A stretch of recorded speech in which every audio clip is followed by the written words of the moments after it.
Pero estoy por...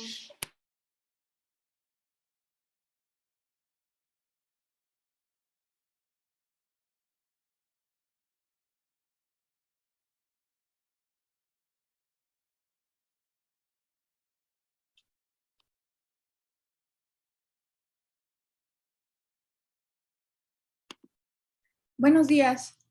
¿Ven ahí mi presentación? Sí.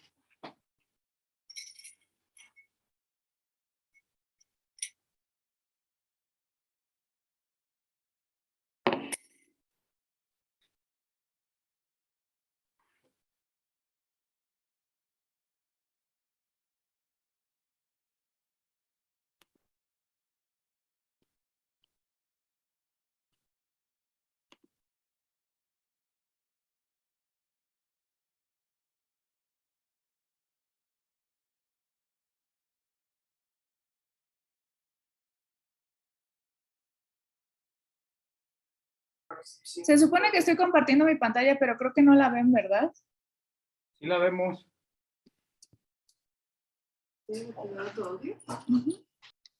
Sí la podemos ver. ¿Ah, sí? Ah, muchas gracias, Doc.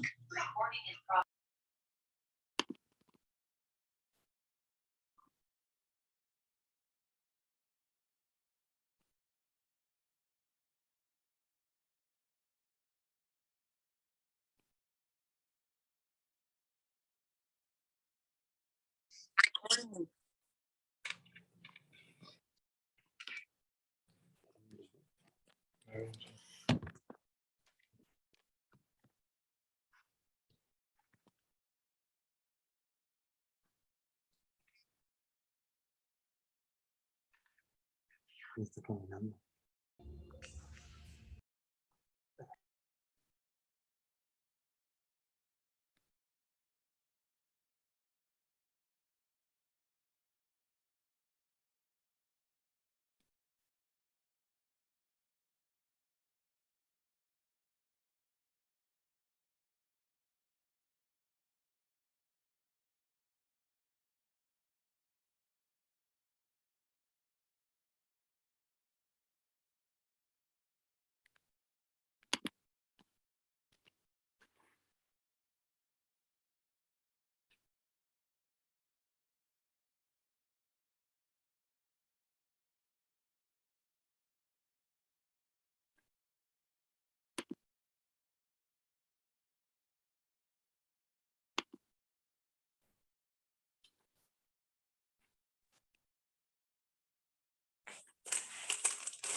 Empecemos, doctora.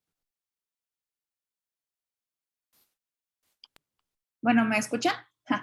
Sí. La clásica. Bueno, buenos días. Vamos a comenzar la clase BRB. El día de hoy toca el tema de carcinogénesis por radiación. Es un tema bastante extenso, abarco varios puntos y, bueno, al menos a mí me pareció un tema bastante complicado de entender, especialmente las curvas de dosis-respuesta y la estimación de los riesgos, pero voy a tratar de sintetizarlo lo más posible. Bueno, vamos a comenzar con que la carcinogénesis principalmente es el efecto somático más importante de la radiación ionizante de bajas dosis. Y el poder carcinogénico de las radiaciones ionizantes es conocido desde los comienzos del uso de la radiación en el campo o en el ámbito médico. Todos los datos epidemiológicos que se han obtenido han sido gracias a, bueno, se puede decir gracias a encuestas y al seguimiento de los supervivientes de explosiones nucleares como las bombas de Hiroshima y Nagasaki y otros sucesos y eventos de exposición a radiación en seres humanos. Esto ha permitido precisar las relaciones dosis-efecto y dosis-respuesta para una exposición, obviamente en estos casos, a muy alta tasa de dosis.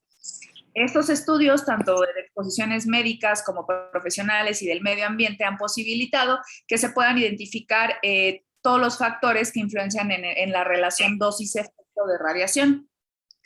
Si bien la inducción de un cáncer es un fenómeno con múltiples etapas que se extiende durante varias décadas, varios años, y que implica otros procesos como lesiones celulares, mal funcionamiento de los mecanismos de control tisular, entre otros, pues sí sabemos que la radiación forma parte importante pues del proceso de carcinogénesis. Más adelante vamos a hablar de esto, pero el riesgo estimado para la leuquemogénesis o el desarrollo de leucemia y de carcinogénesis asociados a inducción no está establecido por modelos animales, sino, como les acabo de decir, basados en la experiencia de humanos. En la imagen de la derecha podemos ver, bueno, es una fotografía de lo que se veía posterior a la explosión en Hiroshima, y en el lado de la izquierda podemos ver la mano de un dentista que estuvo expuesto mucho tiempo a rayos X por su mismo trabajo, en donde se ve una lesión en el tercer dedo que correspondía a un carcinoma epidermoide de piel, obviamente, que es de los primeros cánceres asociados a la exposición a radiación. Ahora, también es importante determinar que la tasa de dosis es un factor importante en la carcinogénesis por radiación. Se considera, y dependiendo del modelo, y más adelante vamos a ver, que a bajas tasas de dosis, en la mayoría de los casos, hay una atenuación importante del efecto carcinogénico, y esto incluso puede llevar en algunos casos a la ausencia de exceso de cáncer en el grupo irradiado. Este término de exceso de cánceres lo vamos a estar utilizando muchísimo, pues ya que es el término que, pues, en el que se establece y que se grafica para la estimación del riesgo de carcinogénesis. Ahora, si bien todos estos datos se obtienen por experiencia humana, los experimentos con animales sí confirman estas observaciones y explican ciertos mecanismos por los cuales una exposición a baja tasa de dosis pueden llevar a consecuencias muy diferentes que una exposición a muy alta tasa de dosis, que es lo que se ve en las experiencias humanas por ejemplo, los supervivientes de las bombas de Hiroshima y Nagasaki. Así también se propuso un modelo simplista de radiocarcinogénesis, es decir, las radiaciones ionizantes provocan al azar una mutación o la mutación de genes en las células. Si el gen mutado es un protoncogen, es decir, un gen que se encuentra en la célula neoplásica, con potencial neoplásico, se favorece el desarrollo de un cáncer. Y si esta mutación requiere otros procesos o más mutaciones, pues va a ser la sucesión de todos estos procesos en la misma célula lo que condicione o lo que cause el cáncer, y la exposición a la radiación va a ser únicamente una parte de todo el proceso. Ok. Dado que aún las muy bajas dosis de radiación pueden inducir mutaciones, la carcinogénesis es un efecto o un fenómeno que se conoce como estocástico. Ahorita vamos a tomar bien esas definiciones y más adelante vamos a volver a retomarlo y ver ejemplos. Y ahorita, bueno, es claro que la radiación puede producir daños muy diferentes. Voy a cambiar rápidamente la diapositiva. Ahorita regresamos a esta diapositiva porque quiero que vean este mapa conceptual. Recordemos que la radiación puede hacer daño al ADN de forma directa o de forma indirecta. Y los tipos de daño principalmente, bueno, son dos tipos de daño que se divide. El daño letal, que es causado por muerte celular o por la remoción de las células del tejido o el órgano. Y el segundo daño, que es el daño subletal, que no es debido a una muerte celular, sino a daño en la célula que hace que ésta active sus mecanismos de reparación celular. El daño letal o por muerte celular, como les digo, conlleva a una muerte celular por todos los tipos de muertes que ya vimos en la clase de Anaí. Y este fenómeno o este efecto se conoce como determinista. Y cuando hay un daño subletal en donde se activan los mecanismos de reparación de la célula, puede llevar a diferentes desenlaces. Si la célula tiene sus mecanismos de reparación alterados, esto puede llevar a la muerte celular y a un daño letal posteriormente. Si la célula tiene sus mecanismos de reparación sin alteración, la por lo tanto, la reparación adecuada de esta célula y esta vuelve a ser una célula. Pero si también hay alteración o hay mutaciones en esta célula se convierte en una célula transformada y posteriormente, bueno, ya esto se le conoce como efecto estocástico.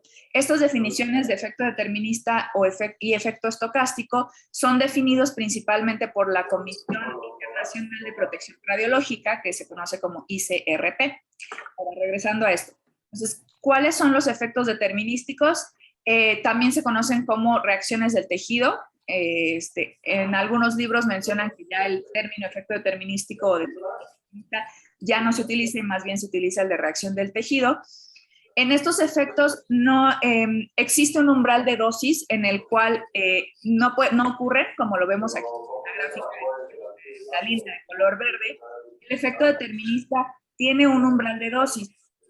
Esto quiere decir, hay un nivel de la dosis en el que este efecto no ocurre y más arriba de este umbral de dosis, el efecto ocurre, aumenta y aumenta la severidad con la que ocurre. Es decir, pasando este umbral, la severidad del efecto es proporcional a la dosis. A mayor dosis, mayor severidad. Y a diferencia del efecto estocástico, en el que no existe un umbral de dosis para la severidad, simplemente es como el efecto de todo o nada. En la exposición a la radiación puede que ocurra el efecto o puede que no, y independientemente de la dosis, va a ser la severidad de esta.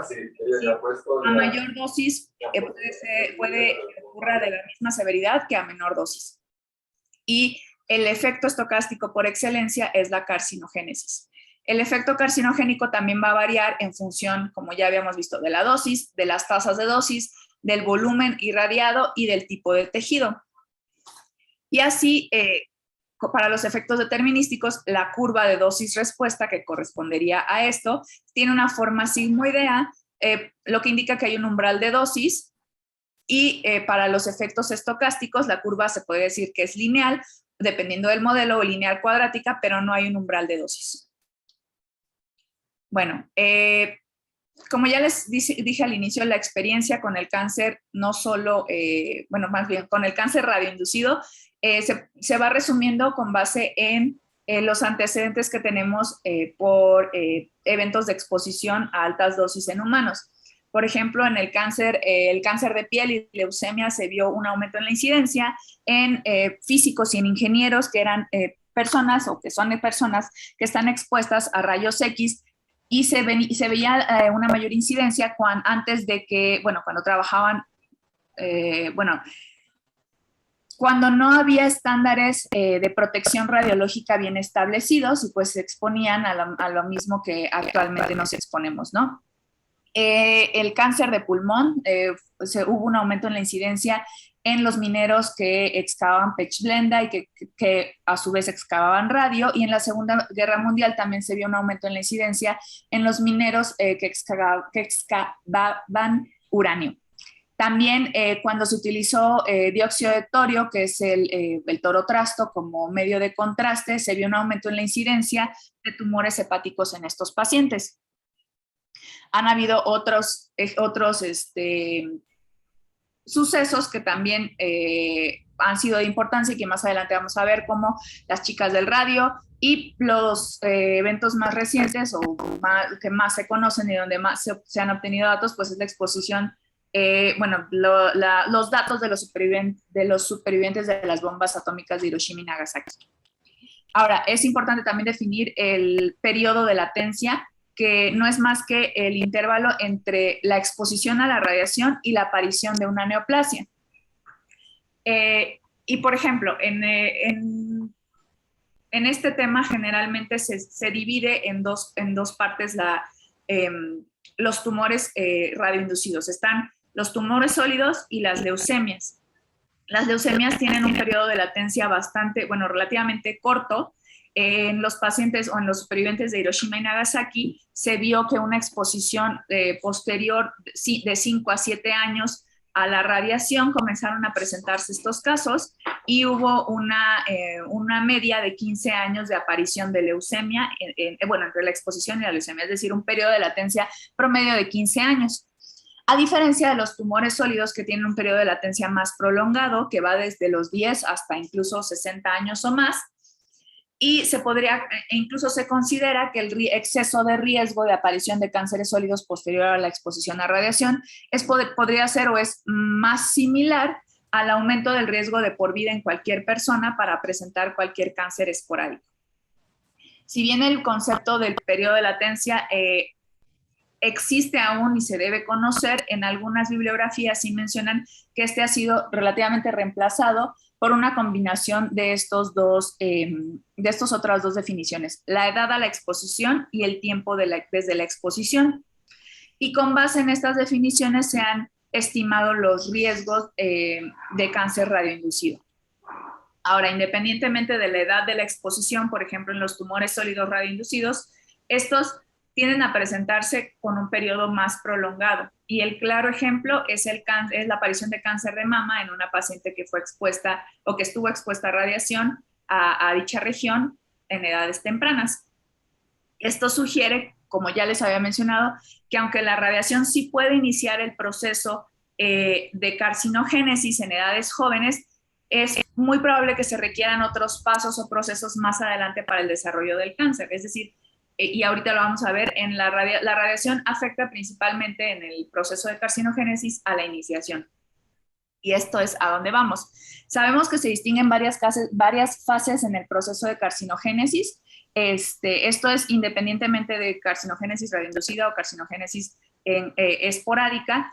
En algunas bibliografías incluyen otro paso que es la transformación, pero básicamente es la iniciación, promoción y progresión.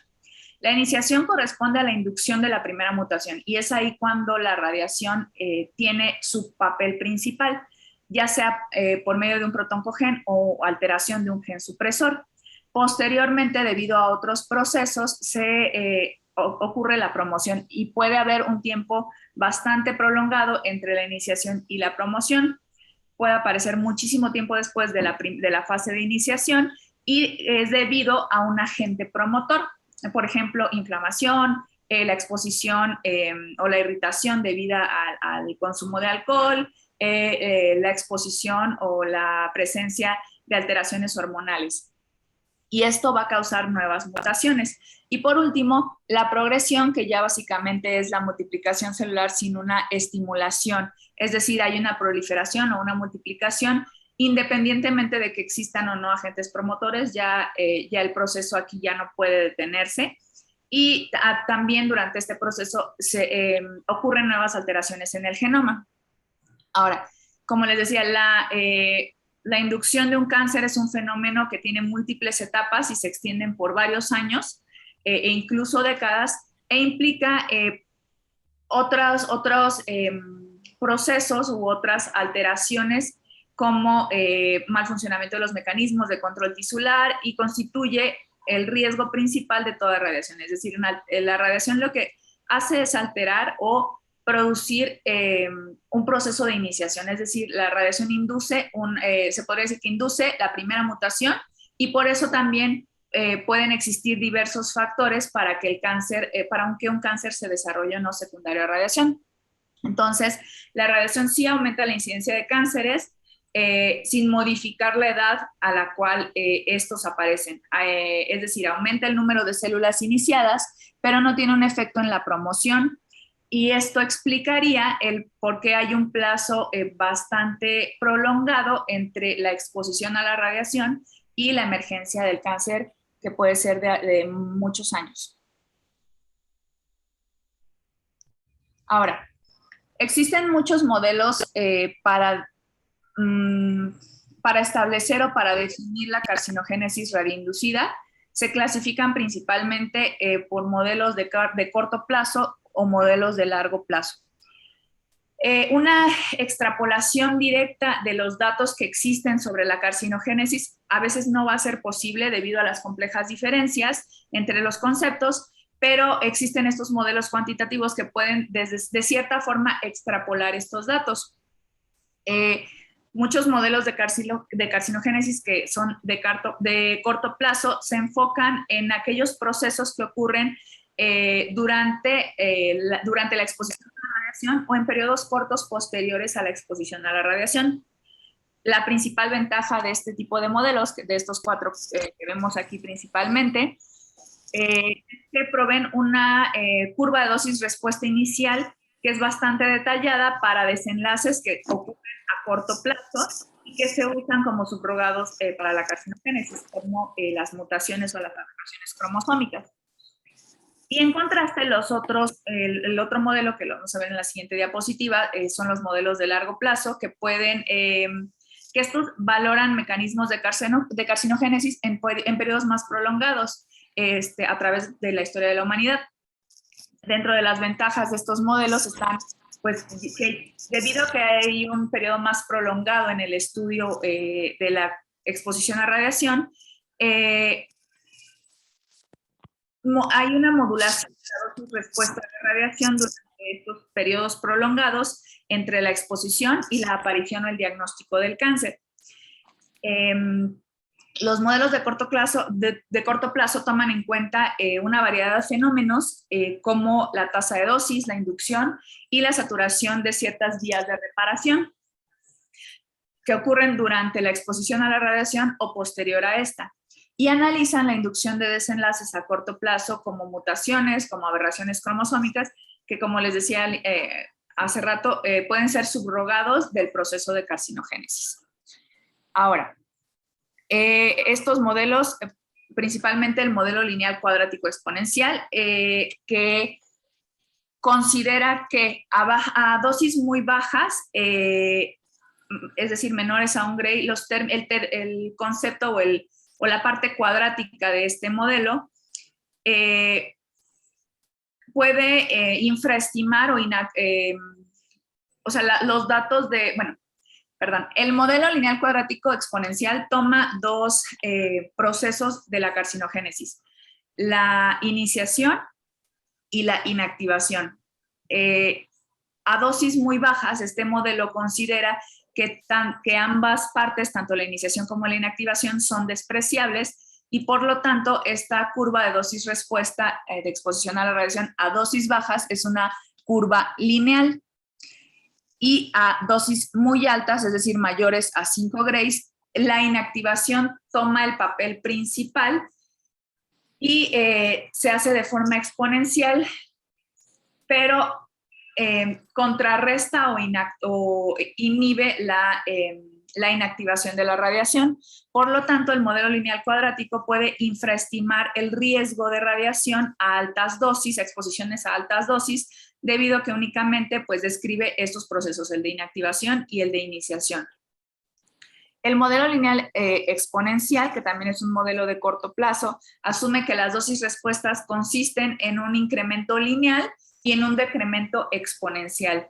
Y el componente lineal se interpreta como una combinación de todos los factores que llevan a la iniciación celular, y el exponencial se define, se interpreta como una combinación de tanto la inactivación celular como la proliferación celular.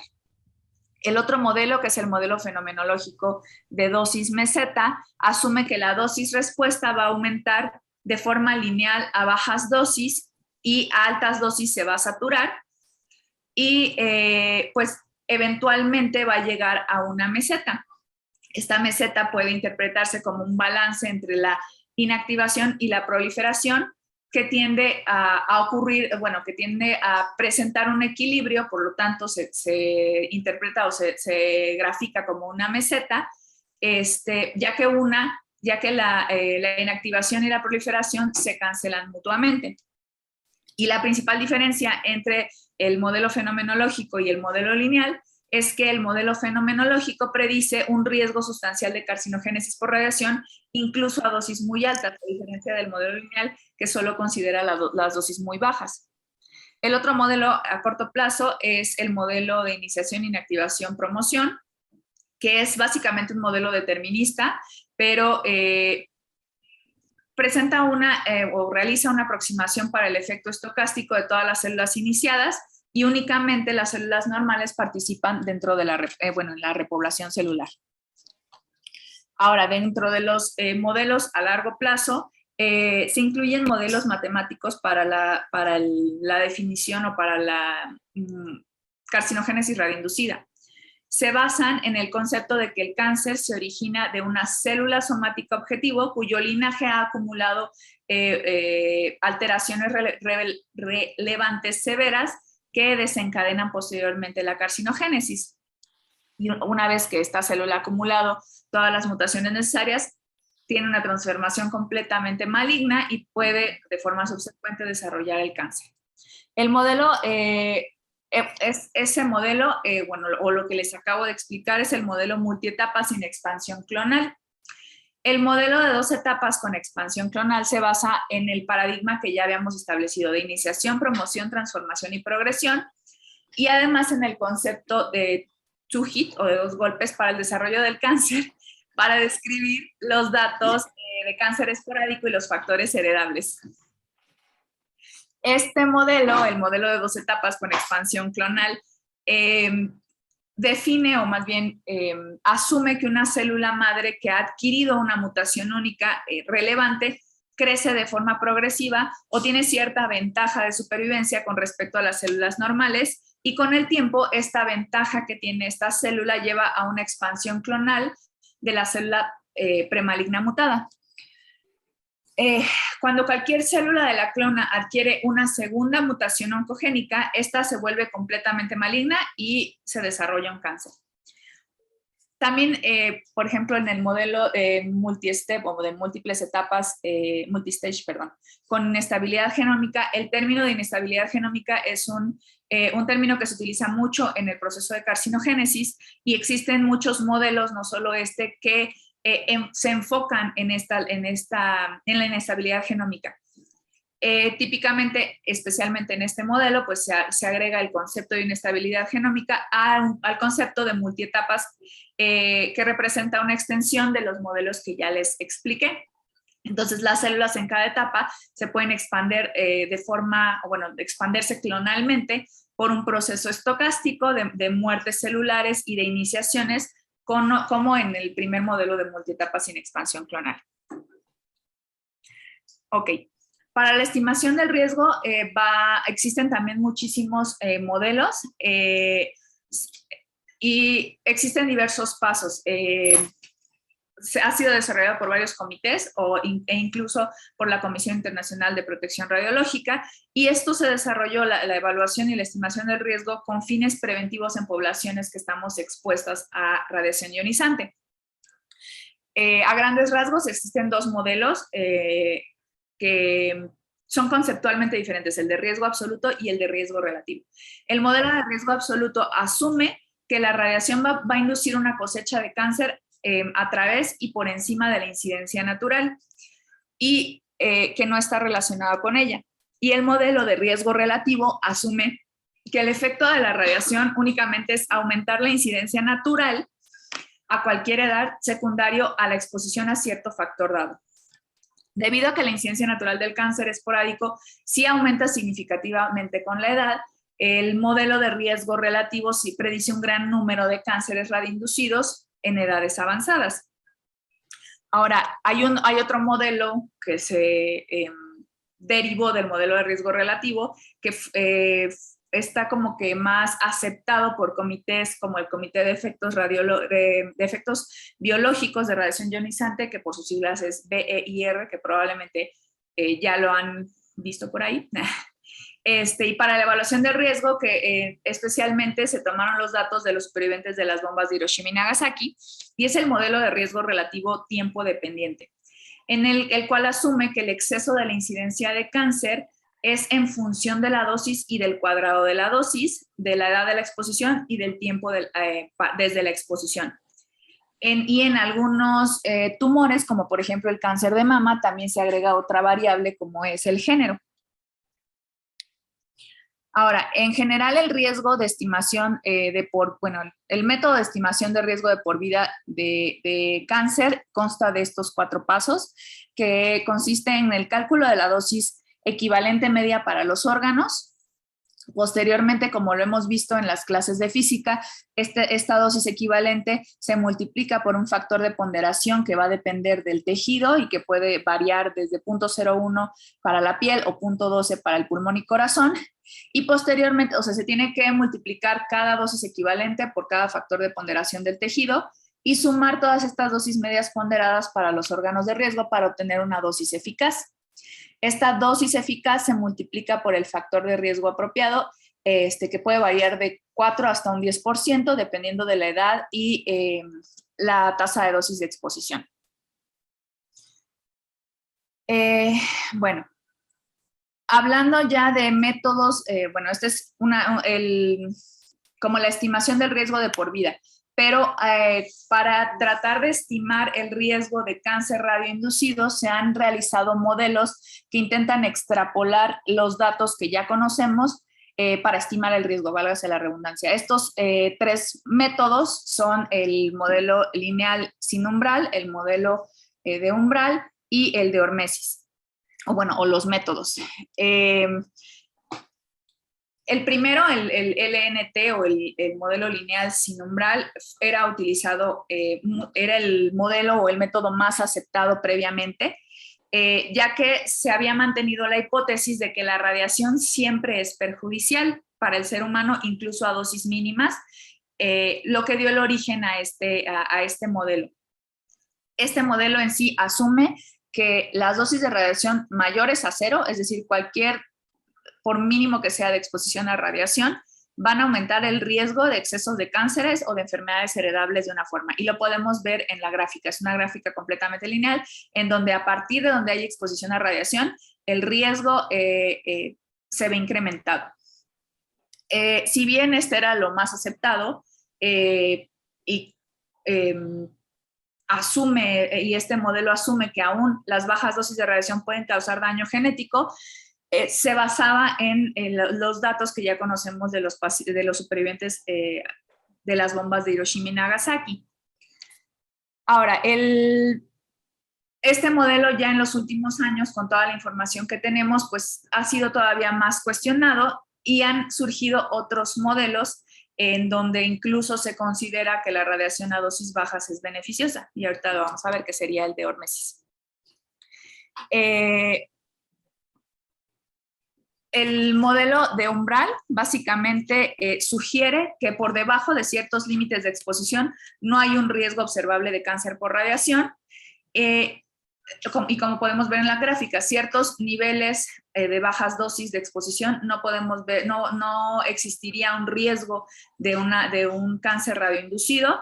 Obviamente, aumentando las dosis de la exposición y el tiempo de la exposición, este riesgo sí va a aumentar. Y el último modelo, que es el modelo de hormesis, se basa en la hipótesis de que la radiación a dosis bajas es beneficiosa para el ser humano.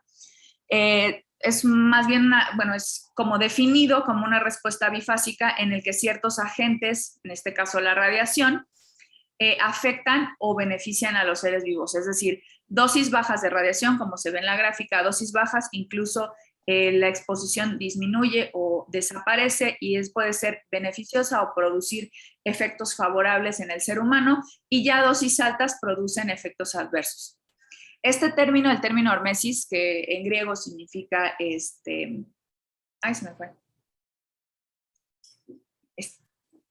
estimulación, perdón. Sí, estimular, fue introducido por primera vez desde 1943 en un artículo en donde se vio que las dosis bajas de un extracto fenólico del cedro rojo aumentaban el metabolismo de los hongos de la madera, y dosis altas a la exposición de este mismo extracto lo inhibían.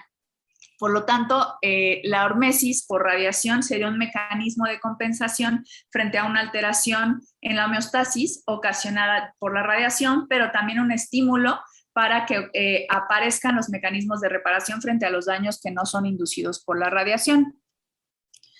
Ahora, cuando la mayoría de en este tema, las estimaciones, los riesgos y sí, principalmente las estimaciones son graficadas y se sugiere que una relación dosis-efecto pueden sobreestimar o infraestimar si la línea o si la curva o la gráfica es de forma lineal.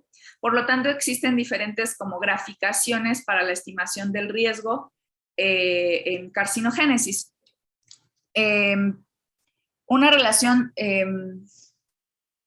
bueno, los conceptos lineal, supralineal y sublineal van a aparecer frecuentemente conforme vayamos leyendo la literatura en cuanto a las curvas de dosis-respuesta, y es importante recalcar que debido a que esto es, se podría decir que la forma de la curva en las graficaciones de la estimación de riesgo o de incidencia de cáncer, no podemos definir o no podemos hablar de este tipo de curvas sin hablar de pues, el concepto de ordenadas y abscisas en una gráfica. Por ejemplo, y va a variar dependiendo de la escala que estemos utilizando en la gráfica. Por ejemplo, una curva que podría parecer supralinear, que es esta del extremo derecho superior, ¿sí? Podría parecer supralineal en una escala lineal de dosis, pero podría parecer una curva con forma lineal en una escala logarítmica. El ejemplo claro que les estoy mostrando de una curva supralineal en esta figura, bueno, aquí es una gráfica en donde la dosis de metileugenol se presenta en una escala lineal y la curva va a ser supralineal. La llamada curva sublineal se puede interpretar, que sería esta de acá, en color, en la raya continua negra, se puede interpretar como una curva exponencial exagerada cuando se grafica en una escala logarítmica. Y con respecto a la incidencia de cáncer en función de la dosis, como les dije al principio, los cánceres, bueno, la incidencia de los cánceres se subdividen en dos, en la incidencia o el exceso de cáncer por tumores sólidos y el exceso de aparición de leucemias. Para ambos, en los análisis de las dosis respuesta se restringió en los datos de supervivientes a un rango de exposición de 0 a 4 grays. Y fueron varios análisis. En el caso de los tumores sólidos fue un periodo de cerca de 19 años, desde 1958 a 1987, en donde se registraron más de 80,000 pacientes expuestos y se tuvo un registro de casi 9,000 casos de tumores sólidos. Para leucemia, el seguimiento inició desde 1950 y se registraron cerca de 231 casos en más de 85,000 supervivientes. Estos riesgos se estimaron con la estadística de probabilidad de Poisson, que sabemos que es la que más utilizamos en la estimación del riesgo. Ahora, como podemos ver en las gráficas, este es el exceso de riesgo relativo para la dosis respuesta de tumores sólidos y el de aquí abajo es para leucemias. La dosis respuesta va a ser lineal para los tumores sólidos, mientras que la curva va a ser, más bien mientras que se muestra una curva cóncava en el exceso de riesgo relativo de leucemias. En este caso, justamente en la gráfica de leucemia, se obtuvo de datos excluyendo la leucemia linfocítica crónica, que ahorita más adelante vamos a ver, es la que menos asociada está a carcinogénesis por radioinducida, y también se excluyó la leucemia de células T en adultos. Es una curva cuadrática y conforme más alta es la dosis de exposición, el riesgo incrementa de forma más brusca, mostrando así una curva cóncava, o sea, una curva. Ahora, con respecto a los efectos biológicos de la radiación, ya vimos en función de la dosis, o bueno, tuvimos una pequeña introducción, pero van a depender de cómo los estemos clasificando. En función del tiempo, se dividen en precoces o tardíos, en función de la somatología en genéticos o heredables y somáticos, y en función de la dosis en los efectos estocásticos y deterministas. Por tiempo de aparición, es importante mencionar que a mayor dosis, menor va a ser el tiempo de latencia. Y pueden ser precoces, por ejemplo, las toxicidades agudas como el eritema cutáneo, la diarrea, las náuseas, o tardíos como las toxicidades crónicas, la aparición de mutaciones genéticas, de fibrosis, Y por tiempo de aparición, el cáncer radioinducido sería un efecto biológico tardío. Por somatología van a ser genéticos cuando hay afección a las células germinales y por lo tanto se ve afectada también la descendencia del individuo, y los somáticos en donde solo se afecta al individuo que ha sido expuesto a la radiación. Y en función de la dosis, aquí ya vemos, son los efectos estocásticos y deterministas. En el efecto estocástico, pues que sabemos la carcinogénesis es el efecto estocástico por excelencia, el mecanismo es por un daño subletal, es decir, no asociado a muerte celular. Puede ser de naturaleza genética o somática, como acabamos de ver, es decir, puede que se afecte la línea o la descendencia del individuo expuesto a la radiación, o puede que únicamente se afecte a ese individuo. La gravedad o la severidad de este efecto va a ser independiente de la dosis. Recordemos que no hay un umbral de dosis. Y la curva que se va a representar va a ser lineal cuadrática o lineal, como lo vimos al principio en la gráfica, que era la gráfica o la línea recta roja. Son de aparición tardía y básicamente es a mayor dosis, no mayor severidad, pero sí mayor probabilidad de que esto ocurra. Y dentro de los ejemplos, los efectos heredables y la carcinogénesis. Y en cuanto a los efectos deterministas, pues el daño, el mecanismo es por daño letal, es decir, por muerte celular, son de naturaleza somática, es decir, afectan únicamente al individuo que fue expuesto a la radiación. Sí son dosis dependientes, ya que tienen un umbral de dosis y la severidad aumenta conforme aumenta la dosis de manera proporcional. Debido a que tienen un umbral, la curva es con forma sigmoidea y pueden aparecer de forma inmediata o a corto plazo. A mayor dosis, como ya les decía, hay mayor severidad, y el ejemplo claro de un efecto determinista son las toxicidades agudas por radiación. Ok, con respecto a los efectos heredables, se dividen en mendelianos, cromosómicos y multifactoriales. Los efectos mendelianos son aquellos que ocurren en mutaciones en un solo gen, que está ya sea localizado en los autosomas o en los cromosomas sexuales, y pueden ser dominantes, recesivos o ligados al cromosoma X. Los cromosómicos son aquellos en donde hay anormalidades en la estructura del cromosoma o en el número de cromosomas, y los multifactoriales, pues como su nombre lo dice, pueden ser por alteración en el número de cromosomas, pero también ligados, por ejemplo, al cromosoma X. Estos son los ejemplos más claros de los efectos heredables. Ay. Y bueno, por cuestiones de tiempo me estoy yendo un poquito más rápido. Con respecto a la estimación del riesgo de estos efectos heredables, consta de 3 pasos. De forma inicial tenemos que buscar el rango de mutación basal, que en todos los seres humanos ya es un rango establecido y conocido, que es de 738,000 por millón. Posteriormente tenemos que calcular la doble dosis, que es la dosis requerida para doblar la incidencia, es el cociente de la dosis requerida para doblar la incidencia de una mutación espontánea sobre la dosis requerida para producir una incidencia de mutaciones igual que el rango espontáneo. En los humanos, para baja tasa, es de 1 Gray perdón. Y posteriormente se tienen que realizar ciertas correcciones, como el componente mutacional, recordando que no todas las mutaciones nos van a conllevar al desarrollo de una enfermedad, y también basado en estudios de ratones versus la experiencia humana. La ICRP va a estimar que el efecto heredable es de 0.2% por ciber para la población general y de 0.1% por ciber para la población expuesta. Ya casi para terminar, bajo condiciones apropiadas, sabemos que una neoplasia puede producirse o puede inducirse básicamente en cualquier tejido del cuerpo. Los principales tipos de cáncer que han sido mayormente estudiados, que son asociados o inducidos por radiación, son todos estos que vemos aquí en la diapositiva, iniciando con la leucemia.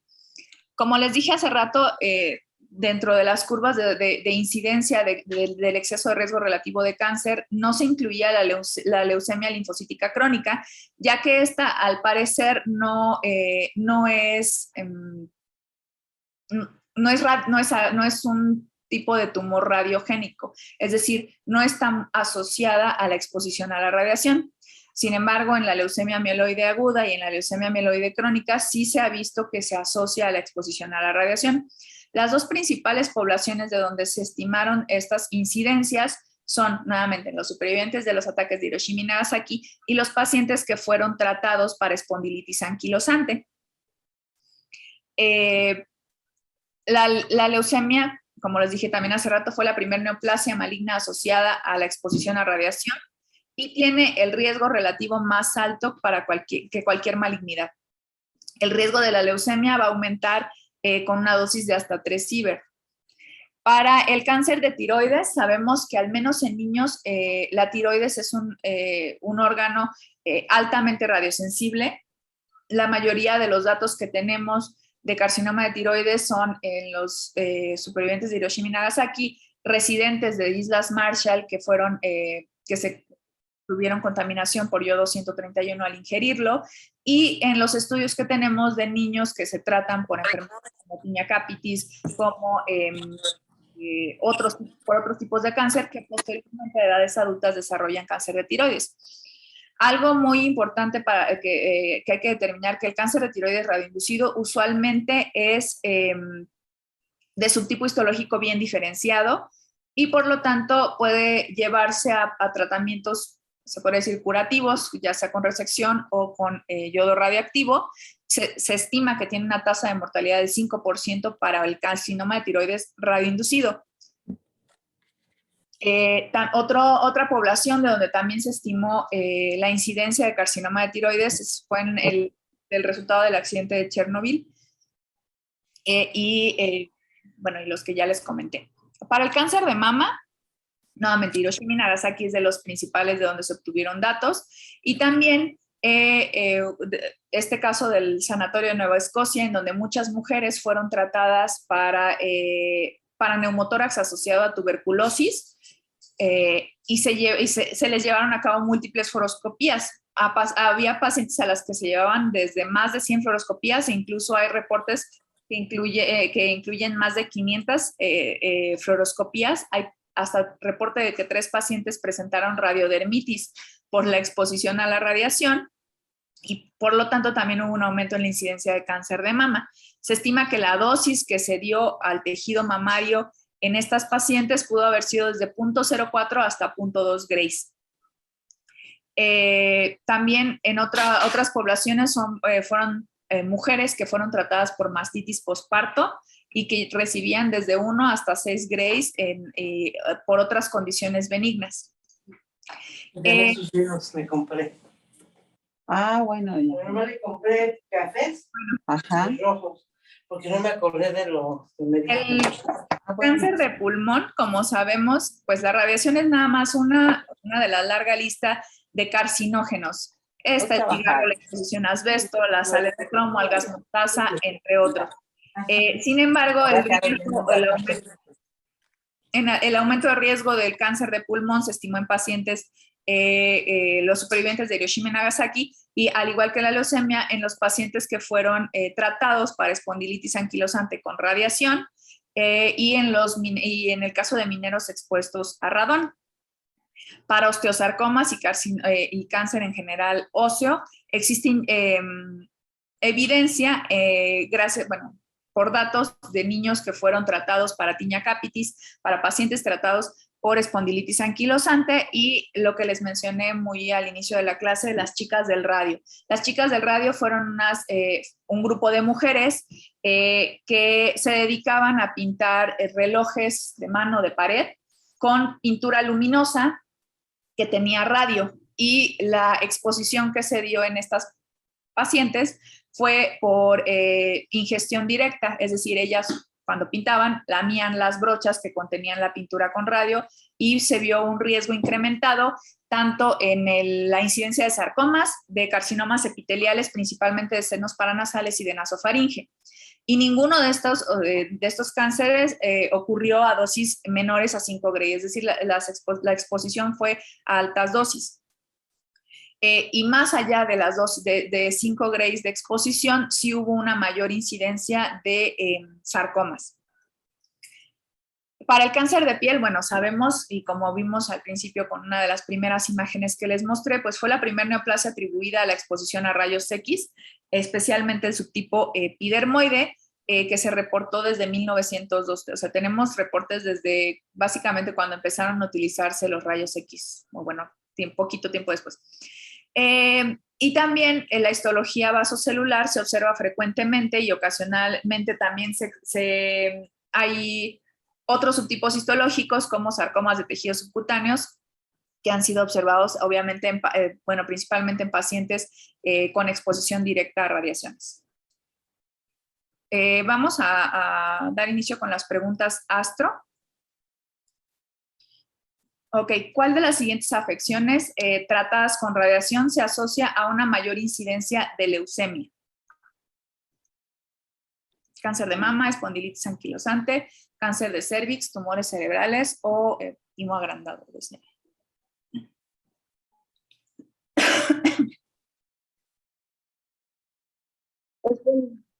¿Alguien? ¿Cómo? Espondilitis, ¿no? Ay. Bueno, como hace rato les comenté, se llegó a tratar considerando que a bajas dosis la radiación produce, disminuye la inflamación. Muchos pacientes con espondilitis anquilosante, que sabemos que la principal afección de la espondilitis anquilosante es en el esqueleto axial, fueron tratados con radiación para disminuir la inflamación que esta ocasiona. Y en estos pacientes se vio una mayor incidencia de leucemia y es de donde muchos de los datos de la incidencia de leucemia radioinducida se obtuvieron en pacientes tratados por espondilitis anquilosante. ¿Cuál de las siguientes afirmaciones sobre la carcinogénesis inducida por radiación es correcta? Los materiales radiactivos depositados internamente confieren el mismo riesgo de cáncer a todos los órganos. La exposición externa y de todo el cuerpo a la radiación confiere el mismo riesgo de cáncer a todos los órganos. El cáncer es un efecto estocástico de la radiación porque su gravedad no está determinada por la dosis de radiación, pero la probabilidad de que ocurra sí está determinada por la dosis de radiación. El cáncer es un efecto determinista, es decir, no estocástico de la radiación porque su gravedad y la probabilidad de que ocurra estén determinadas por la dosis de radiación, o es un efecto estocástico porque su gravedad y probabilidad de que ocurra están determinadas por las dosis de radiación. ¿Cuál?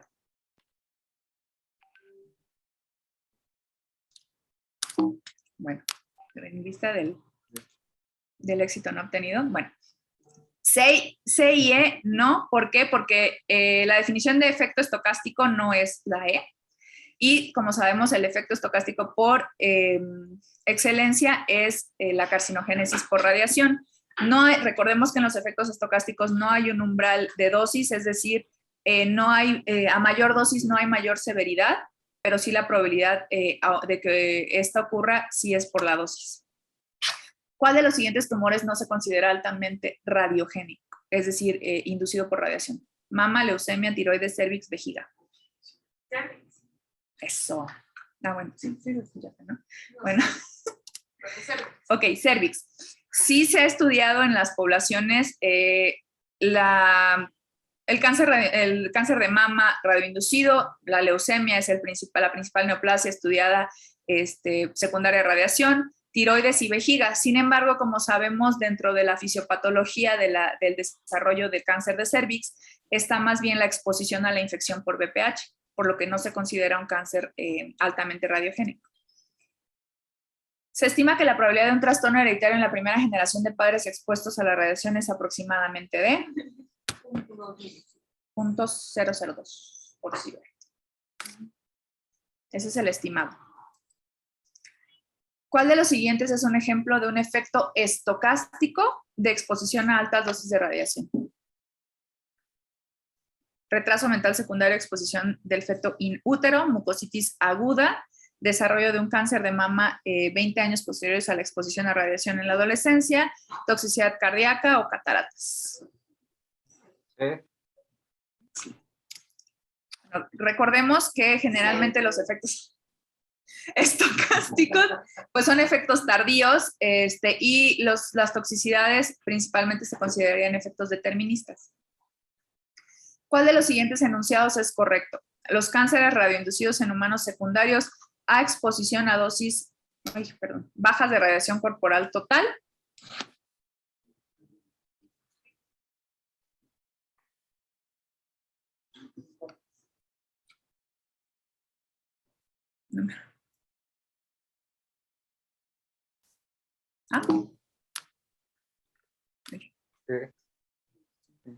Ok. Las chicas, bueno, aquí la explicación es, las chicas del radio, como ya les comenté, ingirieron cantidades significativas de pintura contaminada. Los cánceres actualmente radioinducidos no pueden distinguirse de los cánceres esporádicos. O sea, puede que más adelante tengamos ya algunos marcadores moleculares, pero hasta la fecha un cáncer radioinducido no es clínicamente distinguible de un cáncer esporádico.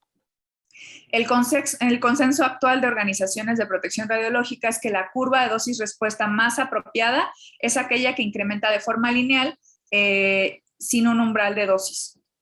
Y las neoplasias hematológicas, como sabemos, pues tienen periodos de latencia más cortos comparados con los tumores sólidos. No son similares sus periodos de latencia. Y ya sería todo.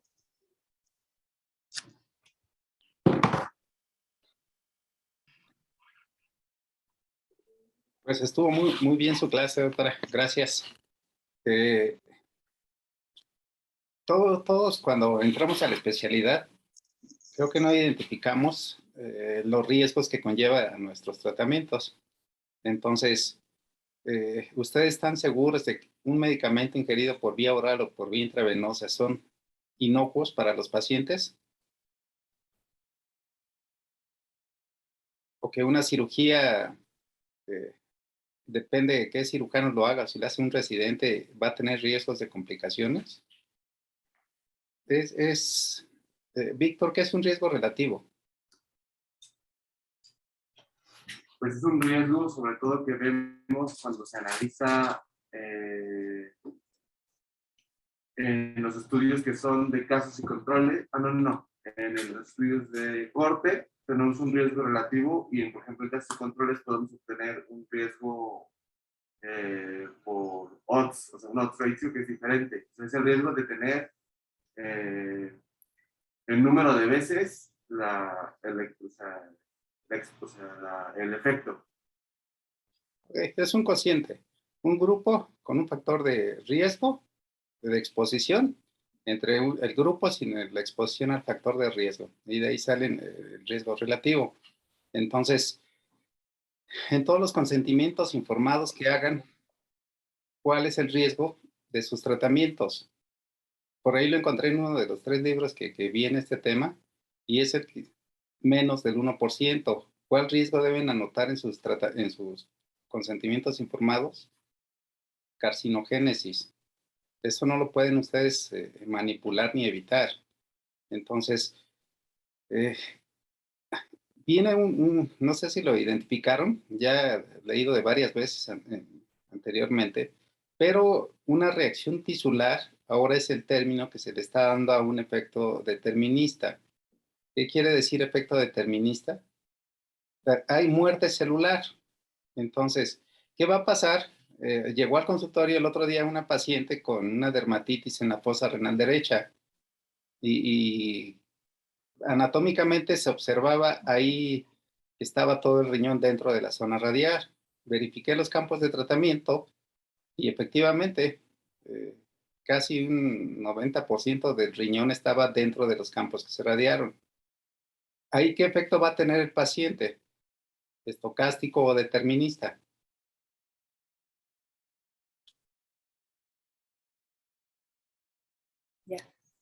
¿Eh? Porque depende del tamaño, o sea, depende de la dosis dada. Ok, le dieron 20 grays en 5 sesiones, pero el riñón se llevó toda esa dosis. ¿Qué le va a pasar a ese riñón? Pues va a dejar de funcionar. Es una reacción tisular. ¿Sí lo analizan? ¿Cómo aplicado lo que vemos en el consultorio a esto? Entonces, faltó un concepto en ¿qué es el periodo de latencia, doctora? ¿Yo, Doc? Sí. El periodo de latencia es el intervalo entre la exposición a la radiación y el desarrollo del cáncer. Ok, entonces en 1895 se descubren los rayos X, 96 la radioactividad. En 1902 reportan el primer carcinoma de piel secundario a exposición a la radiación. Entonces ahí no teníamos ni idea de lo que estaban haciendo. Y todo esto, y se los digo porque me apena mucho estarles pidiendo que prendan la cámara, pero si no tenemos la voluntad y el tiempo de estar analizando la clase que preparó uno de sus compañeros, o sea, no nos van a servir las sesiones. Podemos todos hacer que tenemos prendidas, o sea, conectados, y cada quien puede estar leyendo otra cosa, puede estar, entonces, una es por respeto a quien prepara la clase, y la otra es para intentar tener pues una mejor aprovechamiento de las sesiones que tenemos, no es por fastidiarlos. Y también, por eso desde que empieza la clase igual yo la aprendo, y no la estoy apagando ni si me levanto a preparar un café y ya. A ustedes les van a hablar para un inicio o algo, pero es con finalidad de que sigamos con la mística que llevamos. El hecho que no estemos ahora en el salón no quiere decir que no aprovechemos la sesión. Entonces, doctora Sandy, ¿está por ahí?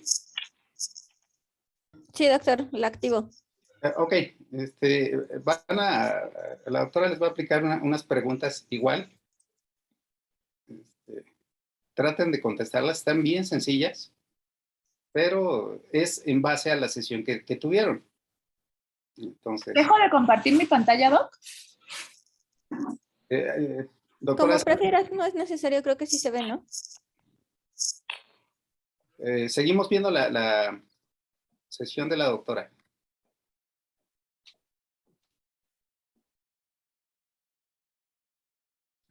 ¿Ya las ven? ¿Las preguntas? No. A ver, Entonces, en lo que se activa el tratamiento que den es inocuo, conlleva un riesgo. Entonces, inherentemente a lo que hacemos va ese riesgo. Cuando empezó el uso de radioterapia de intensidad modulada en la década de 2005-2010, había mucha dispersión por neutrones y se pensaba que íbamos a ver más tumores inducidos por radiación. Llevo casi 20 años viendo IMRT y no he visto un solo tumor inducido por radiación, ni leucemias. Sin embargo, cuando estuve con pacientes que recibieron tratamientos con cobalto, me tocó ver 3 tumores inducidos por radiación. Los criterios de 1940, de Cajal, que son una estirpe histológica diferente en el CIFI que radiamos, el periodo de latencia, que era de 5 años, ahora lo están acortando, y que esté dentro de la zona que radiamos. Son los 3 criterios. Entonces, sí, a mí en lo personal, que cada quien la pueda responder, por favor. ¿Ya la están viendo?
Entonces, nuevamente, de lo que vemos en el consultorio, de lo que van a ver, ¿cuál es el tumor inducido por radiación más frecuente que van a ver? Leucemia. No. Inducido por radiación. Y de ahí viene, esto ya es un conjunto de los libros que vienen de texto. Los fármacos de quimioterapia son más propensos a producir leucemia. La exposición a radiación es más propensa a inducir tumores sólidos. Entonces, pregunta de consejo, ¿cuál es el tumor inducido por radiación que más frecuente van a ver? Sarcoma. El angiosarcoma. No.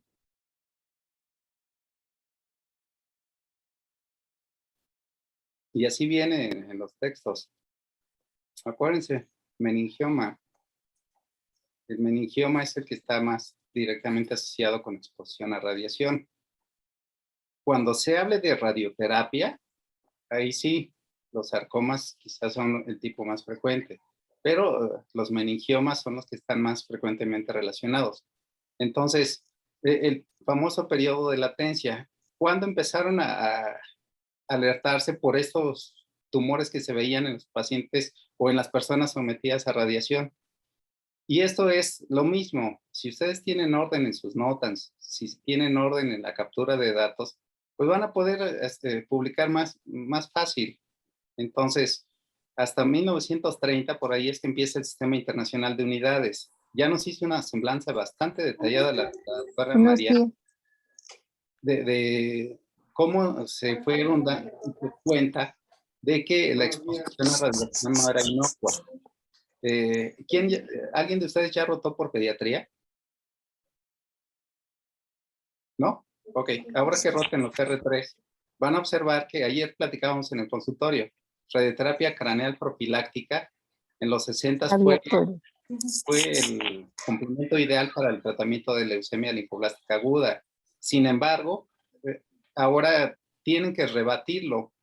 ¿A quién no le van a dar ¿por qué sí?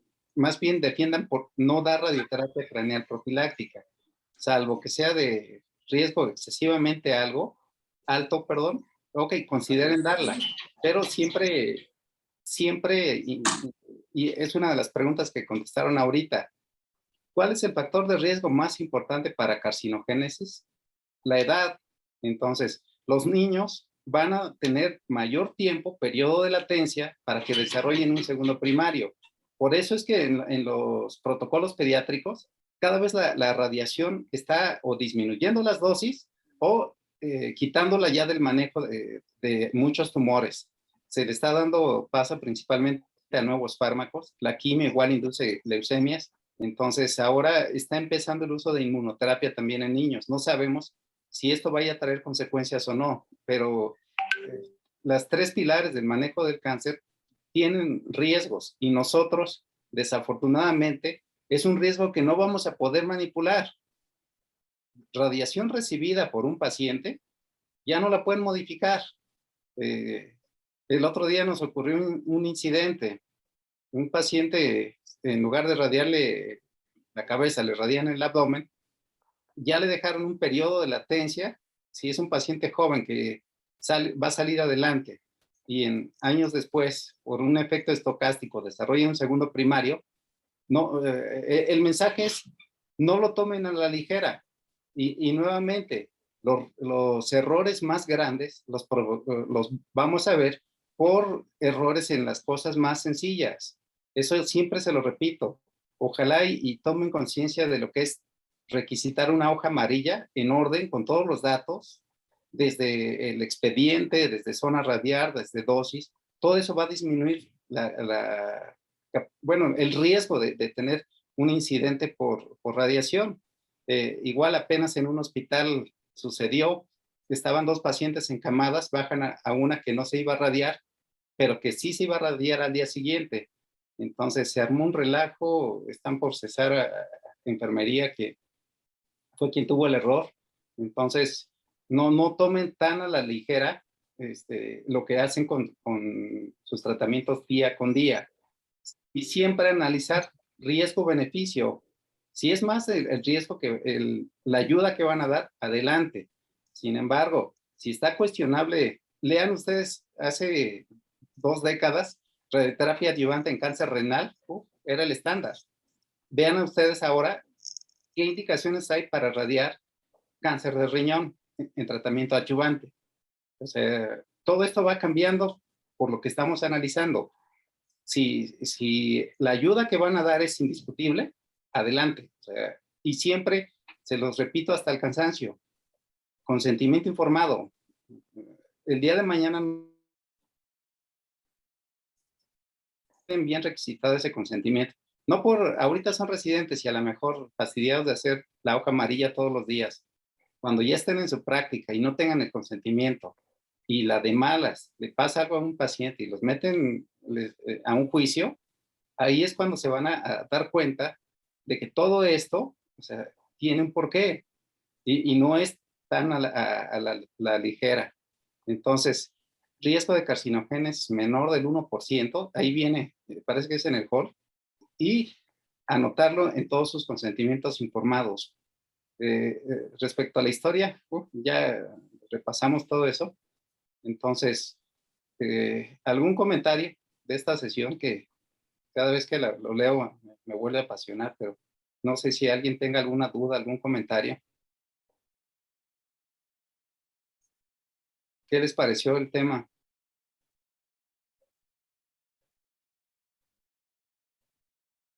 César. Pues creo que, como usted dice, lo llegamos a subestimar, sobre todo porque lo ha dicho varias veces, y es que probablemente un día estemos a cargo de alguna unidad y tengamos que saber todo esto, ¿no? Sobre todo para el personal que no está entrenado para conocer los efectos de la radiación, pues muchas veces causa temor, incluso en los pacientes. Entonces creo que es un tema bastante importante para comprender y sobre todo, como dice, en la práctica clínica, decirle al paciente que tiene un riesgo, pero pues ese riesgo es mínimo, ¿no? Y supera por mucho el beneficio que le vamos a dar. Y justo en el hospital, aquí me ha tocado varios pacientes que tienen miedo, ¿no? Les hablamos de radiación y creen que les va a dar un tumor. Entonces creo que es algo importante para poder explicar. Tal vez si lo entendemos, lo vamos a poder explicar con palabras más sencillas para ellos, para los pacientes, y eso nos va a ayudar a nuestra práctica, ¿no? Y va a tranquilizar a nuestros pacientes, que siempre, por alguna razón, y llegan con algún temor de la radio, ¿no? Entonces creo que debemos de conocer bien estas bases. Así es, totalmente de acuerdo contigo. El paciente que va a demandarlos, les va a perdonar. El paciente perdona errores, perdona incluso situaciones bien incómodas, pero no un maltrato. Tengan mucho cuidado. Si no le dijeron a un paciente, existe el riesgo de un tumor inducido por radiación y la de malas, es un paciente joven, seminoma igual, ¿por qué creen que ya no se está radiando?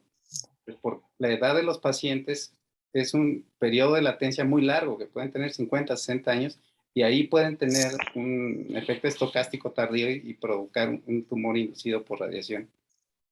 Entonces, espero que hayan aprovechado este tema, es de los más bonitos que hay. La semana que viene ya es efectos en el feto, ¿no? Que también es un tema pues bastante padre, sobre todo cuando reciban pacientes o embarazadas o que posiblemente estén en riesgo de concepción. Ya la hemos visto aquí, recuerden en gineco hubo una paciente que le hacen un PET y en el PET sale que está embarazada, ¿no? Entonces podemos tener ejemplos diarios de lo que vemos aquí en los consultorios y de lo que estamos estudiando. Estamos en tiempo, entonces, gracias, doctora Mariana. Me gustó mucho su clase. Nos estamos viendo ahorita en el consultorio. Buen día. Gracias, doctor. Sí. Buen día. Bye. Bye.